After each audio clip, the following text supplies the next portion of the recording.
In today's episode, we speak with James Palmer about the mechanics of passive radar technology and the journey of scaling a defence startup from Australia to the global stage. After a decade as the researcher with the Defence Science Technology Group, DST, he co-founded Silentium Defence. Under his leadership, the company has transitioned from a two-person startup to a global enterprise with over 100 employees and a significant footprint in the US. Let's dive in. Welcome to the briefing room. Whether you're in defence, investing into the future, or simply curious about how great ideas become reality, this is your mission briefing. Let's get started. What I would love to chat to you about is to get a bit of a background, first of all, on where this started. So Silentium Defence is what the name of the company now, but where did it all begin for you in particular? I think there's both a personal story and then obviously the story of how Simon and I got connected to do that. For me, with respect to the technology, it actually, genuinely, I think I joke a lot about it, but I'm a bit of a one-trick pony in terms of my entire career, right? So I actually did my education in Queensland, so University of Queensland in Brisbane. I saw that. Yeah, and bizarrely enough, because I did a double degree and for other reasons, I graduated mid-year and the mid-year intakes were pretty scant. And so thankfully my honours supervisor from my engineering degree encouraged me to apply for a postgraduate course, just doing a master's. I did that, but differential GPS or some such related thing. But then once I'd started doing that master's, I came across this idea of biostatic radar, and it was explained to me actually in the context of what we now call passive radar. And I looked at that and I thought, geez, that is absolutely fascinating. And so I flipped from doing it. What was the first? What did you call it? Biostatic radar. So there's two types of radar. Monostatic is when the transmitter and receiver are co-located, and bistatic is when we separate the transmitter from the receiver. There's also multistatic and other flavours, but if we have a separated transmitter and receiver, that broad class is called bistatics. And I saw that and I thought that is just a crazy, fascinating idea. And so I switched from doing a master's degree to a full PhD and worked on biostatic radar for aircraft detection and imaging, which, to be honest, as a PhD topic, really only has application towards defence end users at that point in time. Yes. So it's were you interested in defence back then, or was it more just the technology?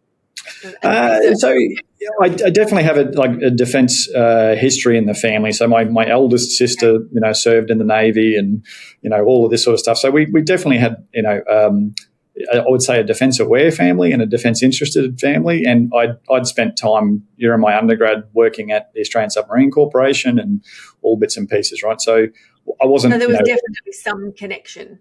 Yeah, there was connection. I wouldn't say I was, hardcore aligned towards wanting a career in defence at that point or anything like that, but it naturally worked that the interest in the topic took me down a direction where the most logical place to go and apply it was going to be in the defence world. And so that ultimately led me to getting a job at the Defence Science and Technology Organisation, DSTO, now DST. And then joined DST 2006. That's actually where I met Simon, and we started working together, sort of mid-2006. Because to be honest, I was still writing my PhD up at that point in time, and I was keen to do a few experiments and sort of continue some of the ideas that we'd started exploring. But and then, by sort of late 2006, early 2007, Simon and I, with another guy from DST, started doing some experimental research on passive radar, and all these years later, we're still doing it. Did you have some idea of where it might be able to be applied or how back then?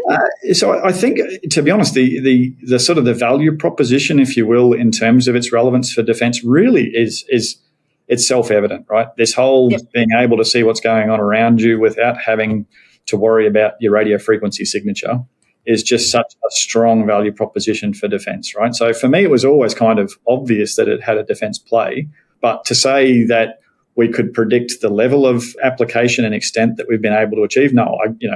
To say we were going to do, look into low Earth orbit to see resident space objects and do space situational awareness or space domain awareness at that point, it was just no, absolutely not. So it definitely has been filled with positive surprises as we've gone along. But I think at the core of it, that ability to do things for a defence end user and to add some real value to what they're trying to achieve was kind of obvious at the start. And it was just that, therefore, that natural intersection to say that, this idea, and for DST to sort of support that through sort of staff initiated research worked out really well. Like it was kind of a good fit. Could you just unpack for us or explain, in case people aren't aware, what a passive radar does? Explain. Yeah, sure. No, very happy to do that. It's quite an old idea, but it's in the purest context, it's when we don't have control of the transmitter. So we've already spoken about when most people think about a traditional radar these days, they're thinking about what you might see at the airport with the spinning masthead, where it's they're scanning the sky for aircraft, right? So it's sending out a blast of radio frequency energy. That energy is echoing off the moving objects in the environment. It's received back through the same antenna. And from that, it works out how far away an object is, how fast it's moving, and it builds, in the defence parlance, that situational awareness around the receiver location or the radar location. Brilliant technology, works really well, but in the act of sending out that blast of radio frequency energy, you've done a couple of things. First and foremost, you've got to be a good corporate citizen, so you need to have a spectrum license. So you should have done that well before you turned the thing on, so that you're not interfering with anyone. And secondly, when we bring it back to the defence context, if you've, for the people who've got the right ears to listen, i.e., electronic warfare or ES kid, you've told all and sundry who you are, where you are, and what you are doing. So passive radar, how does that come into the scene? What it is to say, instead of transmitting that radio frequency energy it's directly ourselves, what we do is leverage pre-existing sources of radio frequency energy. So the easiest examples to talk about is broadcast television, broadcast radio, right? You've got these big transmitters that are in the environment. They're effectively floodlighting the full scene. We can put a receiver somewhere in that environment. We can listen to the signal that comes direct from the transmitter, and then we can listen to the signal that bounces off of all of those moving objects in the environment, right? And we compare those two signals and we produce that same information product, range, bearing, velocity. And so overall, that same situational awareness is provided, but now we've not changed the radio frequency environment. We've taken advantage of a signal that's already there instead. And so no spectrum license because someone else has sorted that out, and also, no signature to worry about.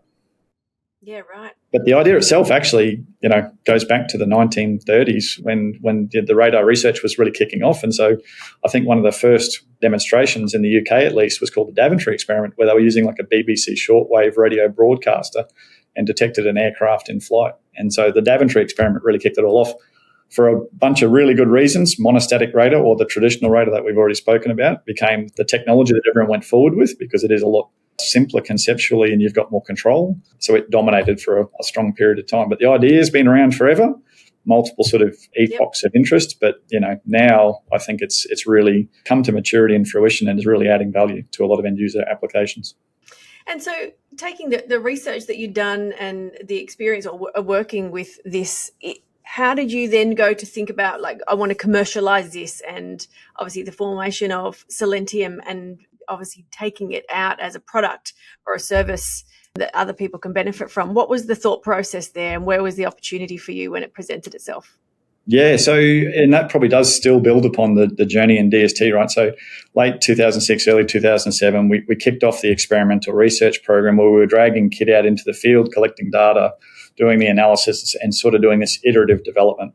And always with the end user in mind of how can we build something that could be usable. And we did that over a decade, and we built up a nice research program with international collaboration. We did a whole bunch of world first demonstrations and research, and built, I think, quite a strong program. But in all cases, we were kind of continually going out into the field, into the environments of the representative end users and testing, right? And so that actually had us out on sort of some of the ADF exercises and showing, making sure we're getting the feedback from the candidate end users, but showing them in the field live what it was meaning for them. And it really became evident to us that we were rapidly approaching that point of transition. And so that's when Simon and I probably had the conversation, and a few others at the time, about how do we want to do this. And so we started to just kick tires on the idea of do we want to go down probably what was the fairly traditional approach at that time, to sort of hand IP over to industry and sort of let industry work on that, and we'll stay inside DST, or were we happy to sort of think about doing it a little bit differently. And in hindsight, I think and probably for good reason, we didn't really let that conversation go along too long, because we wanted to make sure we were doing the right thing from a conflict of interest standpoint. So in terms of thinking about if you were to take this out on your own, what would that look like? The thought process, the discussions that you had. So maybe talk me through the options. You could have either stayed within, you didn't want to step on any toes, you want to do it the right way, be respectful, all of that sort of stuff. Maybe tell me, what were some of the trickiest things that you had to overcome? Was there new things that you as founders needed to learn? And obviously you were going straight out as co-founders. Well, not quite. So there was a step in between, right? So this was, as I said, we got to sort of that middle to late 2016. We'd kicked the tires on the idea of taking this out through a commercial enterprise ourselves, but we were concerned about that conflict of interest and probity element. So we went to the senior leadership of the organisation, to our chief of division at the time, and said, hey, we're thinking about this, and we wanted to make sure we were declaring it up front so that we weren't putting ourselves in a compromised position.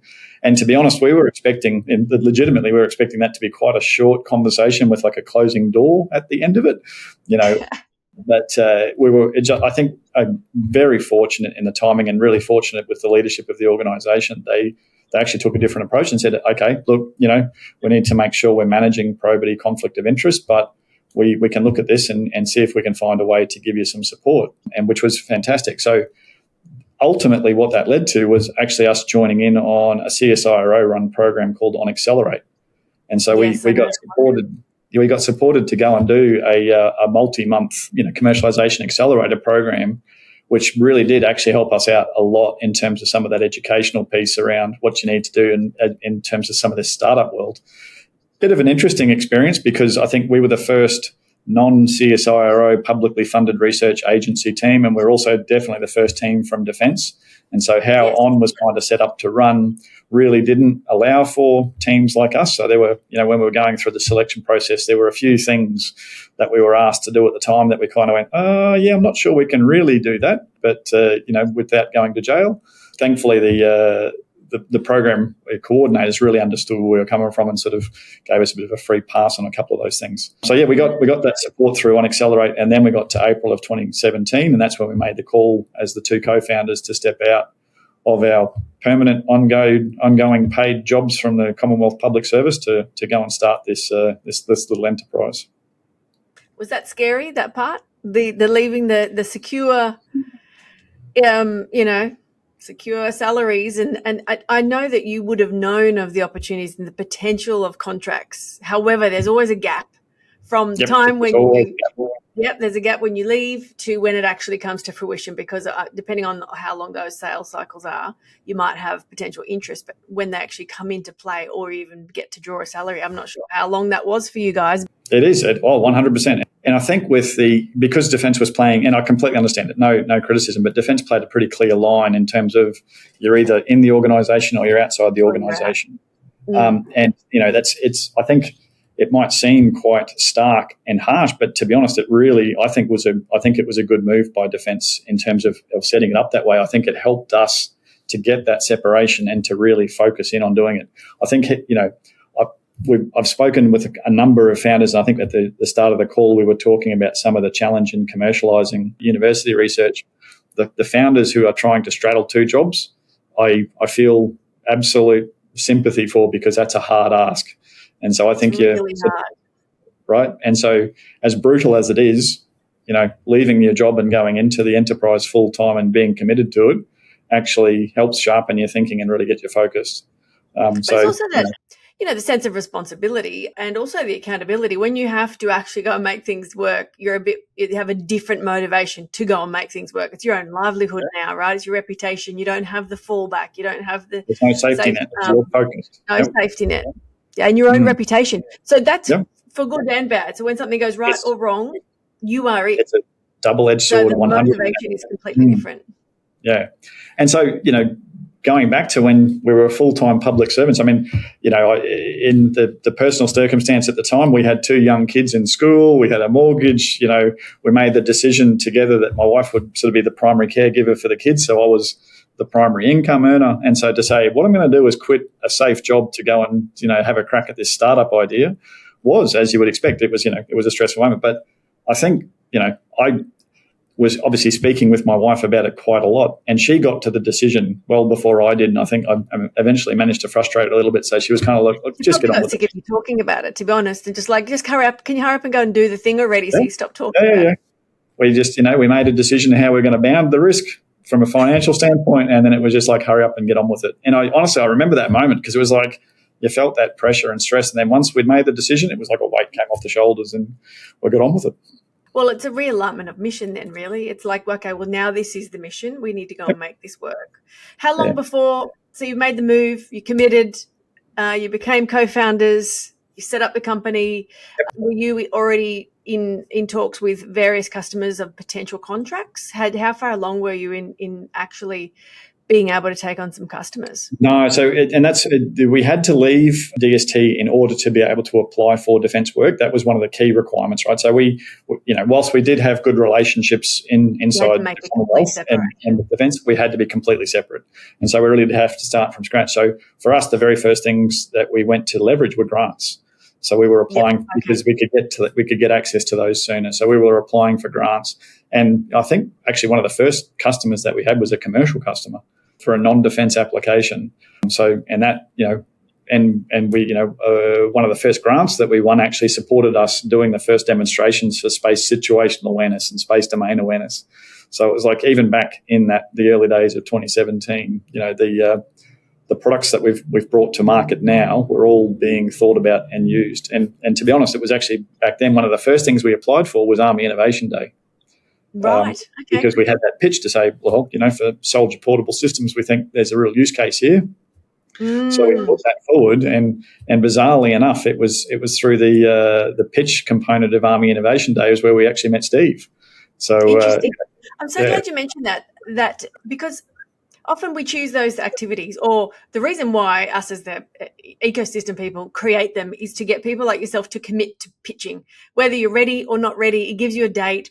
It makes you prep faster. You get your gear together. Whether it's a great pitch or a terrible pitch, it doesn't matter. You commit to a date, you show up, and it could be disastrous or you could be completely green. But the thing is, the people that you meet in the room on the day, it forces you to reframe your concept so that it's easily digestible by the people in the audience. So you might have come at it from a research perspective and then realize, hang on a minute, we need to be more commercial in how we're explaining this.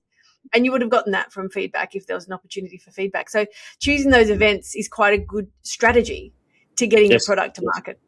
Yeah, absolutely. And in fact, we had that experience. Yeah, no, it did. But it was like even just that realization about how we communicate around the product. Because we'd gone through that commercialization training program, it was very heavy on making sure you've got your pitches right and all that sort of stuff. So we'd had some good experience with that. But I think with what had happened through the Army Innovation Day program, they were more used to the traditional approach.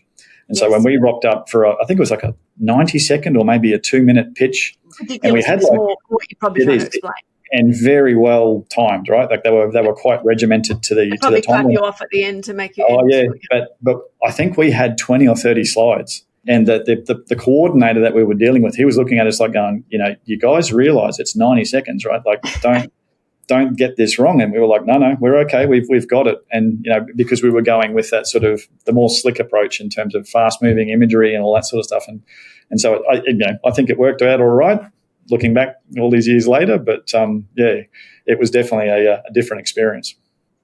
And so the grant funding in the beginning, what did that allow you to do? Because this can get tricky in people assessing, do we take the time? Now you've done a PhD, so you're not afraid of writing a lot of words and actually putting some concepts onto paper, into documents. So with grants, it can sometimes be a bit of a deterrent with people, the amount of work that has to go into them. However, the payoff can be that you actually get that bridging funding or a foot in the door or an incentive to keep going or validation that your idea is worth working on. What did you secure in that early stage? Yeah, so I think South Australian Early Commercialisation Fund support was one of the first grants that we got, and we were able to use that to co-fund with a contract. So we were able to sort of leverage that up, which really helped us to get started. So no, and still got the relationships with people we met from the ECF group all the way back then. They're still working in the state government, so we're really grateful for the support that we received. But it's SAECF.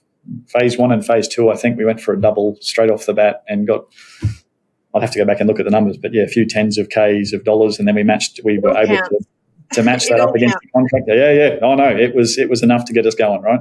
Yes. Yeah. And I like that you mentioned that you did have a commercial customer before defence. a defence contract, and a lot of people ask, is that are you at a disadvantage then, or does defence look at it as if you're not 100% focused on defence if you work in the commercial sector first? But we always say, look, if you can prove your capability and executing as a business, then it gives you the opportunity to maybe prove what it is that you're actually delivering in market. Did you find that worked for or against you, or it didn't really matter? To be honest, the language around dual use back then wasn't as strong as it is now. I think there's a greater appreciation for it now. But I think everyone understood relatively early on, and we knew it, that while we started this company absolutely with a view towards getting capability into the hands of end users inside the Australian defence and the Allies, if we were going to build a company that was solely focused on Australian defence in Australia, it's a short-lived proposition, right? So we had to look at diversification, and so we were committed to the core technology and passive radar. So for us, the diversification came through application inside the defence. It came through multiple markets, including commercial, and it also came through looking at alternate geographies to get that sort of, the market access and support. But it was all about, we were mindful very early on that from a sustainability standpoint, you've got to have a bigger reach than just a defence customer, because as we all know, there's challenges in terms of how long it takes to get to contract and how long it can be between contracts. And so you've got to find a way to survive that. Yeah, that's right. And so what are you working on now? What's the biggest focus for Silentium right now? Like, what are you delivering? Where is all of your attention going? Obviously, what we're doing with our Maverick family of systems, particularly the Soldier Portable System, the Mate, a massive amount of work has gone into manufacturing at scale with that. So we're really ramping up our production of those systems, and then we extend all the way out into the bigger brothers in the family of systems that we've got. That's going for the long range air defence, integrated air and missile defence, and space domain awareness piece. So I think finding the applications for counter UAS and IAMD and space domain awareness, they are really strong foci for us to make sure that we're maximising the performance of our systems for those applications. We're expanding. We've got the US geography well away now, and we're recruiting actively over there for our team. Simon graciously actually moved his family across to the US probably 20 months ago. Right? It is a huge commitment. 20 months ago to really kick that off and to make sure we had proper presence there, and with one of the founders giving it dedicated full-time effort. And that's a recognition also of the significance of the US market. I mean, I think Beaton Zone well and truly understands the importance of that relationship and that opportunity and how that works for businesses. So we've sort of had the lived experience of that, the importance of it. So Simon's. Before you did that, how often were either of you going over there? Were you pretty much travelling all the time? Yeah, travelling a lot, and to be honest, that is hard on the home front. Simon was in more of he was in the chief experience role at the time, and so had more of the business winning focus at that time. So he was travelling even more than I was. But I think I spent 2.5-3 months in Colorado in 2022 as part of a different accelerator program. For me, I was probably 2 to 3 times a year across to the US, and Simon was well and truly more than that. So there was a lot of time on the plane. So it was a decision to say, look, let's get across there and commit properly, and put even more time toward it. Now, when you said you're part of the accelerator program, which one was that? That was the Catalyst Accelerator.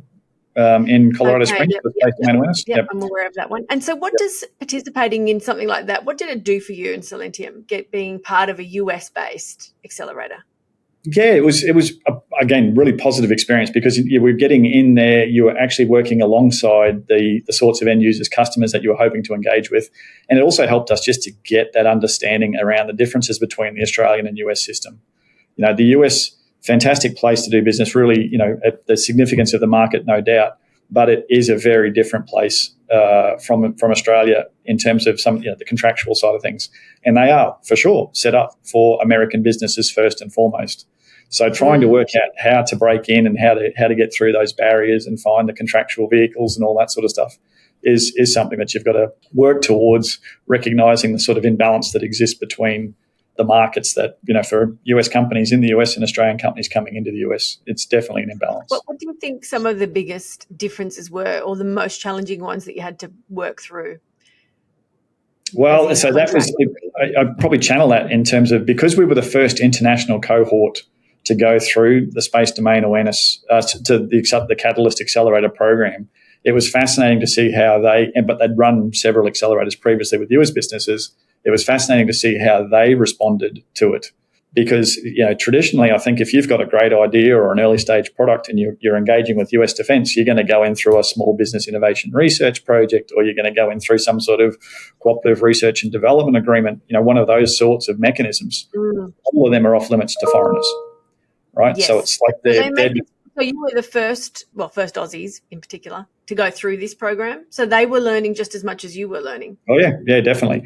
But they were really, really open and receptive to it, and so they were actively trying to work out, how do we respond to this, recognizing that sort of imbalance. But it's a fantastic program. Got some great relationships out of it that we still continue to this day. But it's one of those things. You've got to be over there. You've got to be present to build those relationships and make the linkages and connections that will hopefully ultimately pay off. Yes. Look, we recommend participating in programs, going to the events, being on the ground. Conferences are really big in the States, being present, walking the floor, meeting people, making the time, doing the follow-up on the spot, whether it's the very next day, catching people while they're there. How many of those sort of conferences were part of your strategy, or did you find out as you go which ones were more valuable to spend time at and spend? Because it's time and money, right? You have to attend, but also the time to travel, be there. Obviously, so I think invested heavily. Yeah, and so you definitely have to be. You have to be there. You have to be present, and that's where we would probably look to what we've been able to leverage through things like Austrade with the Team Defence Australia as an offset against some of those expenses. Honestly, for me, it's the kind of the ticket to the dance. You've got to go and do those trade shows, but geez, that's not the end point. You've then got to work all the way through, right? And so making sure you're doing all of the additional things. And I think one of the key things for us, given the nature of our technology, is a little bit of that show, don't tell. We've got to get ourselves in a position where we can actually put the potential customers in front of it and go, look, there it is working over there. Go and have a look yourself. And that's when we really start to see that change in behaviour. It's like, oh, this is not just a PowerPoint presentation or a slick pitch at a conference. This is a real thing, and I can see what it means for me. And that's when we start to get that, the change in the nature of the relationship and the conversation. And how hard did you have to work for that? I mean, you met someone at a conference and you realise, I really want to get the product in front of these people. What did that actually look like for you? Did it mean having a follow-up meeting, being able to go to their offices, give a demo? What did it look like? Different approaches depending on which system and product we're talking about. But typically, it would be actually getting along to one of their exercises, one of their testing demonstration days. We have also organised our own demonstrations through ranges on the US and the like. But finding what works for the particular customer you're talking to, and quite often they've got their own scenarios set up that they want you to showcase at. So leverage those wherever possible. If you can get an invite along, take full advantage. Now you've got a US presence, so you're recruiting US team members as well. How are you finding working across different cultures, the mentality, and also how do you bring those two cultures together? So you got your Aussie team, you're going to have a US-based team, and how often do they come together? Like, what does the cadence look like inside the office? Yeah, no. So look, it's we're learning by doing here, right? But of course, one of the key challenges is just that sort of time zone barrier. Like even with Simon, we've been working together for a very long, and so we've got a good working relationship. But it's like even then with someone you're so used to just talking to, when you park them on the other side of the planet, the reliance on sort of face-to-face or comms like that gets harder just because of the time zone challenge. So we're still working through how do we make sure we're working our business and our operations and processes in a way that really is set up for global. So that the US is the priority geography. We're making sure we're getting the proper support, but of course we're expanding beyond that as well. And therefore we've got to be able to have that global thinking and processes in place. So face-to-face comms, we still definitely take advantage of that, but you've got to think about other means of communication that might not be quite as effective, but at least it's more, you can do it in a reliable manner across time zones.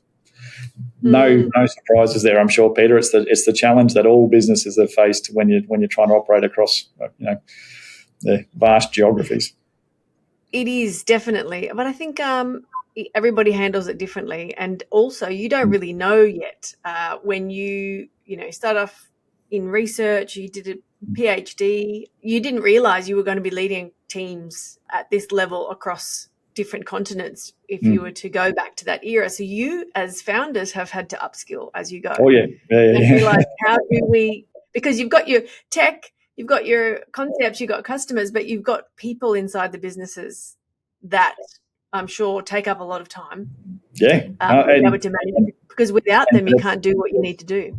100%. That is the strength of any organisation, is its people. And, the more high quality, talented people you can attract, the bigger and better and faster you can go as an organisation. So it's, that's never underestimate the power of culture. And then probably that's one of the key lessons and learnings, engineering background, growing up in a research organisation, it was really focused on in terms of the accelerator programs around never underestimate the power of culture. And so as a result, we actually put a lot of focus and thought towards that culture in the early days and made sure that we were actually very clear about what it is we were doing and how we were going about it.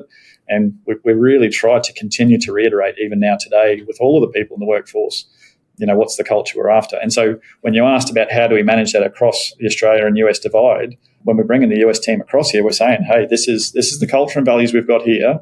We understand that there needs to be some sort of local differentiation or whatever, but remarkably, they've come across and go, no, the culture and values that you've got here will translate perfectly well. And that to me is really nice. So it's like, ultimately we want to make sure we've got an organisation where when our people travel to the other parts of it, they'll sort of still feel like they recognise it from the behaviours that are exhibited. Yes. Yeah.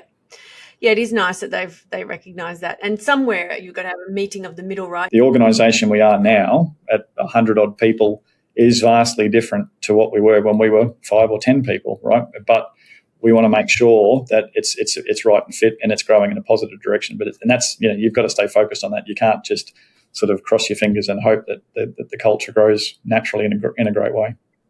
So talk to me about defence personnel and how you have embedded some key roles inside the organisation, either here or in the States, and how you've gone about recruiting those right people, because as we both know, the connections into defence run really deep, and the more connected you have, connected defence people you have on your own team will make that process a bit easier. Yeah, absolutely. And I think, to be honest, it's, again, looking for that culture and values fit.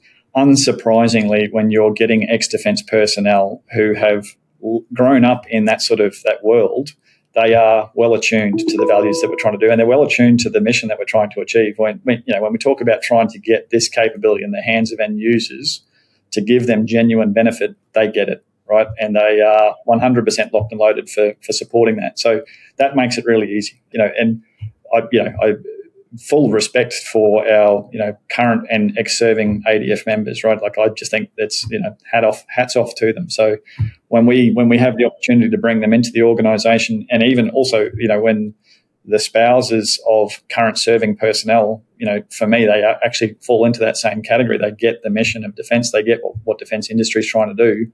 It makes it a much easier integration. We don't exclusively recruit from those pools. We definitely have people with broad skill sets and backgrounds, but when we talk about that community, they definitely are ones that we think we have higher confidence in the integration when they come in. And so we've actually got quite a number of veterans in the organisation, and they add real value in what we're doing. Yes. So if we can get more of those defence personnel into business to solve these kinds of problems that we're seeing, yes, and we'll see more of. Yeah, 100%. I couldn't agree more. So give me a bit of an insight into the next, I don't know, I want to say 5 years, but let's just talk about 2 because everything's moving so fast. Right. What are some big things that you're working on or goals that you want to achieve? So if I was to talk to you in 2 years' time, what will Silentium be doing? Yeah, I think with respect to the journey that we've been on, so, what are we at? Coming up 9 years in terms of an entity, actually full-time operations in April. The first 5 years was really research and development services. We were leveraging a lot of the innovation ecosystem style grants and contracts to try and get an understanding of the nature of our technology in front of end users.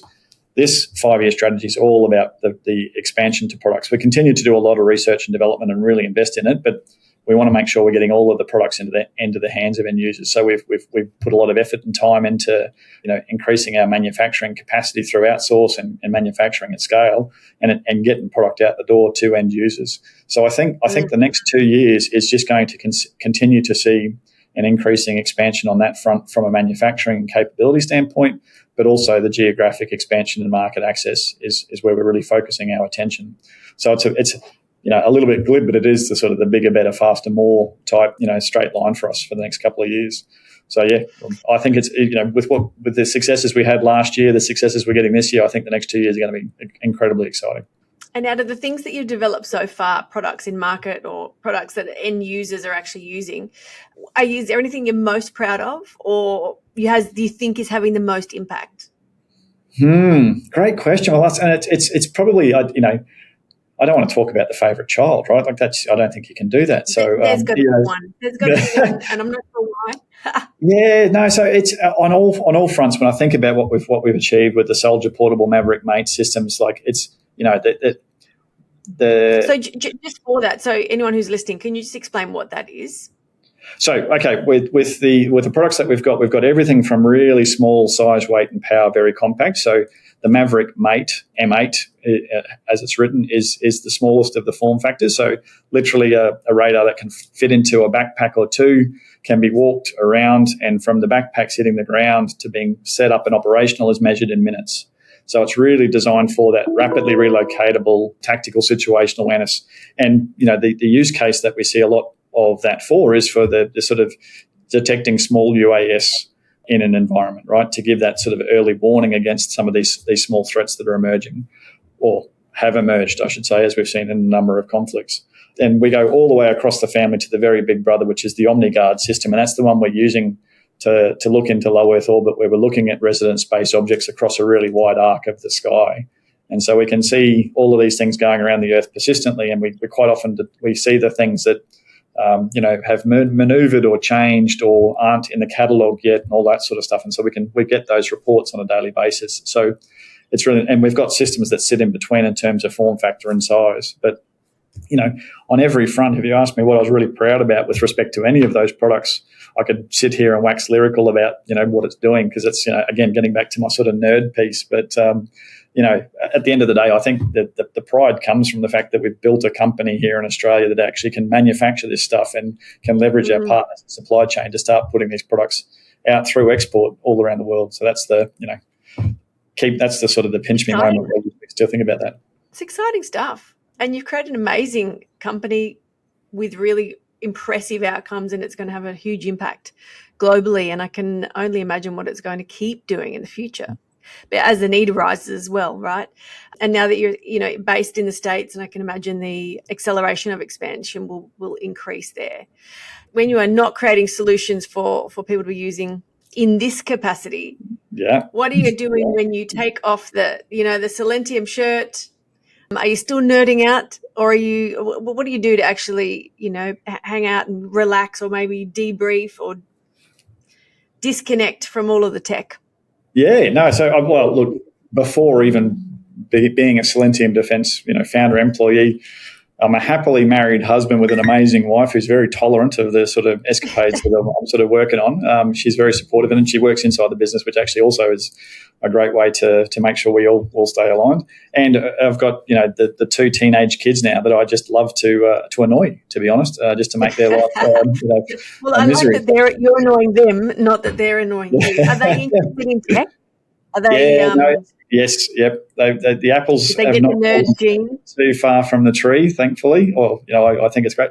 Actually, their interests, I think, they well and truly extend. It's awesome to see, actually. And I'm, seeing your kids grow up and watching them engage with the world is a real privilege and a pleasure, right? Both of my kids, I sort of look at, and I think they've got really, the world is their oyster. I'm really excited for the journeys that they're going to be on. So to see how they turn out. Well, the way that they've grown up, and look, my kids are the same age, but is being born into the world with tech already, and seeing everything that we're doing as just the norm. Yep. And what they will think is possible is going to be so fascinating, because we knew it before the digital landscape, and everything has been created since, right? Well, I mean, not completely before, but you know what I mean, in terms of application and the speed of acceleration and innovation has, been evolving in the last 20 years. But kids today, and accelerating even faster. So when they come now into the space where they might be thinking of maybe solutions to things, it'd be really fascinating, super fascinating. Yeah, no, absolutely. And so that really does change your way to thinking about how your career is going to evolve when you look at what's coming and how they're going to engage it. So yeah, very exciting for them. Yeah. Good stuff. All right, James. Well, thank you so much for your time. I don't want to keep you any longer. I know you're super busy. You got global domination to go and to go and complete. But I appreciate the chat. It's been great to hear more about what Silentium is doing, what you have done, the journey to get here, the challenges that you faced, and also really excited for you in the next couple of years to see what unfolds. Fantastic. Thank you very much, Peta. Thanks for joining us in the briefing room. I hope you enjoyed this conversation with the people shaping our national security and future capability. If you liked what you heard, please follow the show, share it with a friend, and join us next time for more stories and insights from the front lines of innovation. Until then, stay curious, stay informed, and keep building the future.